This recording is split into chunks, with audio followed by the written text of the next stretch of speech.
Allez, on évoque cette initiative à présent écologique et économique par l'entreprise GECO. Depuis 2016, l'entreprise basée à Vandeville récupère le marc de café chez les restaurateurs, les commerçants lillois, mais également les institutions. Le but, le transformer comme combustible pour les poêles à bois. Dernièrement, l'entreprise de revalorisation des déchets scolaires et collectivités attire l'attention sur une toute autre innovation. Depuis peu, elle transforme les huiles de friture en biocarburant qui permet d'alimenter les moteurs diesel.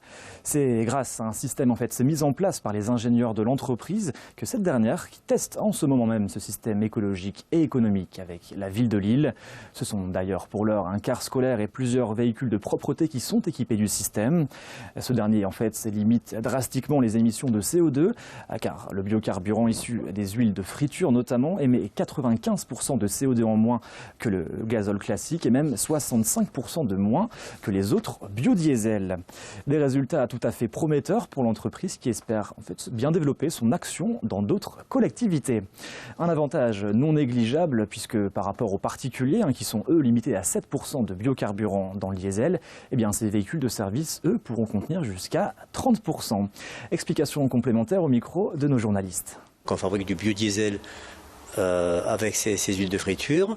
C'est un biodiesel qui est réalisé avec un procédé écologique qui nous permet vraiment de baisser les impacts sur l'environnement du biocarburant. On réalise avec ces huiles une réaction qu'on appelle une transestérification, qui permet par un procédé biologique de transformer ces huiles en un carburant qui est compatible avec les moteurs diesel.